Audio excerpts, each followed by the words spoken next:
반갑습니다. 대기업에서 2차 전지와 자동차를 맡고 있는 멘토 윤수명입니다.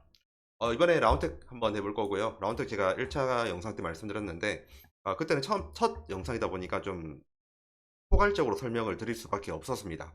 그래서 오늘 같은 경우에는 재무적인 부분에서 좀 더 중점을 다뤄서 말씀을 드릴 예정이고요. 팹리스 회사 특징이 있습니다. 라운텍이 바로 팹리스 회사거든요. 왜냐하면 직접 제조를 안 하고 설계랑 연구 쪽으로만 하잖아요. 그래서 외주 가공만 주고 있는데 이 부분 한번 살펴보고 기술 중요성으로 보는 관점에서 접근해 보도록 하겠습니다. 우선 라운텍이 외주 가공 업체니까 외주 가공부터 한번 보도록 할게요. 라운텍의 경우 매입 현황은 당연히 외주 가공비겠죠. 다시 간단하게 말씀을 드리면 라운텍 같은 경우에는 공장이 없다라고 생각을 하면 됩니다. 공장은 없고 연구소만 있어요. 그래가지고 연구소 가지고 제품을 이제 설계를 하고 개발을 한다. 그거를 이제 또 다른 공장에 우리 제품이 이렇게 설계를 했으니까 이대로 만들어줘 하는 게 라운텍의 특징이에요. 그래서 외주 가공비가 발생하는 거고요. 그래서 고정비 개념이 없습니다. 조금 있긴 있겠죠. 직원이 급여도 있으니까요. 하지만 외주 가공비, 영업 활동에 관련된 부분은 외주 가공비로 다 처리한다고 보면 되고요. 그 금액이 2021년도부터 2023년도까지 점점 성장은 하고 있습니다. 2021년 같은 경우에는 2,600억이죠. 그리고 2023년도 같은 경우에는 5천억입니다. 두 배 정도의 성장은 했고요. 하지만 2022년에서 2023년도를 보면 그렇게 큰 성장은 없습니다. 좀 행보한 느낌을 넘어서 춤했죠. 그리고 하락을 했죠. 하락을 한 상태고요. 생산 능력 및 생산 실적을 보면 한번 읽어볼게요. 당사는 기술 개발에 중점을 둔다. 맞죠? 그리고 IP와 제품 디자인을 설계를 한다. 위탁 생산자를 통해 이게 바로 외주를 줘서 가공을 한단 말이거든요. 위탁 생산을 진행하는 생산 설비가 없는 팹리스 회사. 우리는 생산을 하지 않습니다. 우리는 설계를 해서 남한테 맡기고 그걸 받아서 여러분들한테 판매를 합니다. 그런 개념이거든요. 주요 생산 업체별 현황 및 생산 능력은 외주 생산 기업의 영업 기밀에 해당하기 때문에 오픈은 못한다고 합니다. 하지만 수수한 관계는 아니기 때문에 법적으로 문제가 없다는 말을 적었고요. 그러면 바로 넘어가 볼게요. 재무제표로.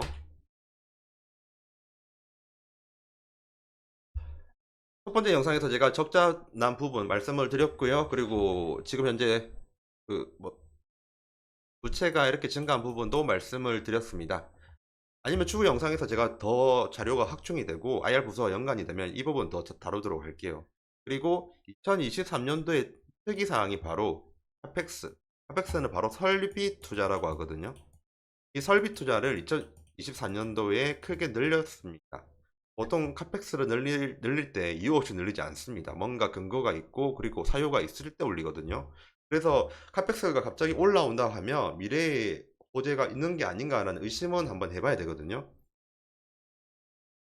지금 이 부분도 제가 IR 부서랑 한번 연락을 해보려고 하는데 IR 부서가 지금 연락이 지속적으로 안 돼요. 전자공시에 있는 주소까지 꼼꼼히 읽어봤는데 해당 내용에 대한 내역이 구체적으로 기술이 되어 있지 않습니다. 그래서 지금 카펙스 그리고 자본에 관련된 부분은 보다 더 정확해지면 제가 영상 따로 이쁘게 만들어서 말씀을 드리도록 하겠습니다. 우선은 자본 쪽이 늘어난 부분 이걸 한 번 더 설명을 드리고 싶어서 가지고 왔고요. 2022년도 75억에서 214억으로 크게 늘어났죠. 3배나 늘어났어요. 근데 일반적으로 유상증자 같은 거 할 때 혹은 전환사채를 발행을 하고 권리 청구를 해서 자본을 올 때 그럴 때 이제 자본 금액이 자본의 총계가 이렇게 3배만큼 못 올라가요. 수치상 못 올라갈 수가 없습니다. 예를 한번 들어볼게요. 유상증자를 하는데 0.49주 준 데도 많이 준다고 하고 한 주 정도 준 데도 많이 준다는 거죠. 그죠? 그럼 1 더하기 1로 한다고 하면 자본이 150으로 가야 돼요. 근데 지금 이거는 274까지 올라갔죠. 이렇게 자본의 변동이 크다라는 느낌이 들잖아요. 그러면 이유는 하나밖에 없습니다. M&A. 인수합병밖에 없고요. 그렇기 때문에 자본이 크게 늘어나요. 이 부분은 평소에 참조를 많이 하시면 다음에 다른 기업 볼 때도 자본이 크게 일어났네, M&A를 했네, 이렇게 볼 수 있으니까 좋은 정보입니다. 예, 꼭 머리에 한번 넣어 주시길 부탁드립니다. 그리고 이렇게 75억에서 214억으로 크게 늘어난 부분은 바로 이 합병법인 스펙으로 의회 상장을 해서 이제 인수를 하기 때문에 이렇게 자본이 늘어나게 된 거고요. 그런데 진짜 도대체 어떤 회사랑 합병을 했는 건지 저도 지금 너무 궁금해서 미칠 것 같습니다. 어쨌든 지금 첫 번째 스펙 합병 관련된 부분, 그리고 두 번째 카펙스의 설비 투자를 늘리는 이유 합병입니다. 그리고 세 번째 차입금 외에 부채를 증가시킨 사유, 이 부분을 제가 진짜 IR랑 연결이 되면 하나도 빠짐없이 이제 물어보고 알아봐 가지고 다음 영상 때는 꼭 가지고 오도록 하겠습니다. 우선은 자본 재무제표 이 정도고요. 그리고 추가로 설명드린 부분이 지식적인 부분에서 여러분에게 도움이 되고자 가지고 온 자료가 있습니다. 여기 보면 지금 왼쪽에 보는 게 일반 제조업체 이고요. 그리고 팹리스 업체, 바로 라온텍이죠. 이 팹리스 업체는 말씀드린 것처럼 설계하고 연구만 하는 업체입니다. 그래서 생산을 직접 하지 않기 때문에 고정비가 많이 안 들어요. 그래서 얘네들은 변동비형 업체라고 하고요. 그리고 일반 제조업체 같은 경우에는 고정비가 많잖아요. 그죠? 고정비가 많아요, 얘네들은. 그래서 일반적인 제조업체는 고정비형 제조업체라고 합니다. 그러면 이 둘의 차이가 뭐가 있냐고 하면 노업도에 따라서 노업도, 그러니까 생산량에 따라서 영업이익이 달라집니다. 아, 이거 제가 오타했네요. 여기 매출액이 아니라 영업이익이고요.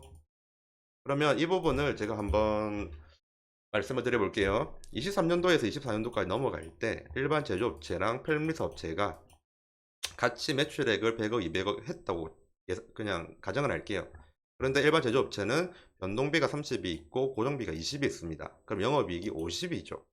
그런데 매출액이 두 배 늘어났습니다. 그럼 생산량이 두 배로 늘어난 거죠. 그래서 변동비도 두 배로 늘어났는데 고정비는 안 늘어요. 왜냐면 고정비니까요. 고정이 되어 있는 비용이니까요. 요것도에 상관이 없습니다. 그래서 제가 진짜 왜 이런 실수했는지 모르겠네요. 80에서 200 빼면 120. 예, 120. 120의 수익을 거두는 거죠. 그리고 팹리스 업체를 보면 팹리스 업체 같은 경우에는 고정비가 0으로 갈게요. 간주를 할게요. 웬만하면 5%에서 10%? 보통 5%에서 한 10% 나와요. 고정비 없는 팹리스 업체는. 근데 변동비만 보면 고정비는 없고 변동비만 두 배 늘어났죠. 그래서 매출액이 140이 남습니다. 이러한 구조를 가지고 있거든요. 둘 다 매출이 늘어나면 영업이익이 늘어날 수밖에 없는 구조입니다. 하지만 이제 그 변동비형 업체가 점점 더 많이 늘어나죠. 고정비가 없으니까요. 근데 이제 만약에 앞에 22년이 있었다고 가정을 해볼게요. 근데 매출액이 만약에 30이었다고 해볼까요? 20으로 할게요. 계산 편하게. 20이었습니다. 그럼 5분의 1로 줄어들죠? 그럼 변동비도 5분의 1로 줄어들겠죠. 6이겠죠. 그러면 고정비는 그대로 있죠? 이래 돼버리면 마이너스 6억이 나오겠죠. 맞죠? 그리고 마찬가지로 22년 팹리스 업체, 변동비형 업체 같은 경우에는 5분의 1로 줄어들었다고 하면 매출액이 20, 그리고 5분의 1이니까 변동비 6, 고정비는 원래 없었으니까 0, 매출액은 14. 한마디로 좀 고정비형 업체보다는 변동비형 업체가 매출액 그 변화에 따른 수익 구조에서 덜 충격을 받는 구조다. 그렇게 보면 되고요. 반대로 일반 제조업체는 고정비 부분에서 매출액이 안 따라오면 수익 구조가 크게 변동을 한다. 그렇게 보면 됩니다. 그래서 제가 다른 영상에 제 영상을 보면 저는 고정비 절감 효과를 굉장히 강조를 하는 스타일입니다. 매출액이 어느 정도 올라와야지 이런 고정비 절감으로 인해서 이런 영업이익이 크게 나오는 효과를 누리게 되거든요. 이런 부분을 한번 두 번째 강의 때 주식에 대해서 좀 관심이 있으신 분들이나 시작하시는 분들에게 좀 도움이 되었으면 하는 마음으로 자료를 가지고 왔고요. 그러면 추가로 이제 마지막으로 차트 한번, 그 기사를 한번 보도록 하겠습니다. 처음 영상 때 말씀드린 거예요. AR 글래스에 최적화된 세계 최고 기술력을 보유했다라고 적혀 있죠. 제가 지금 첫 영상 거를 가지고 온 이유는 지금 두 번째 올리는 영상인데 처음 보시는 분들도 있을 것 같아서 말씀을 드리는 겁니다.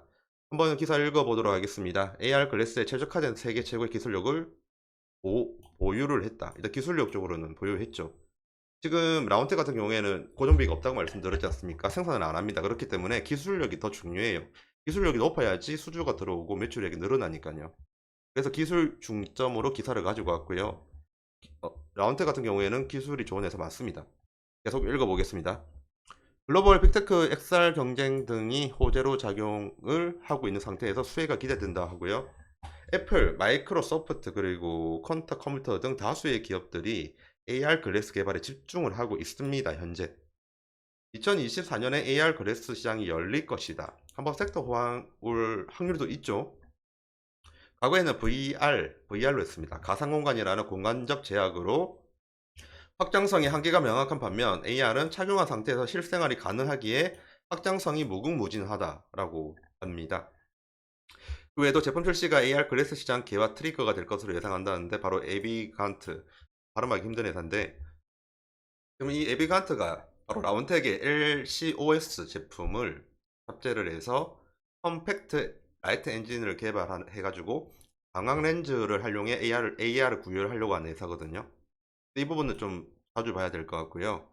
그런 상태에서 지금 현재 라운텍이 이 부분에서 LCOS에서 세계 최고의 기술력을 보유하고 있다. 이 정도까지 알면 됩니다. 추가적인 뉴스 기사 한번 보도록 할게요.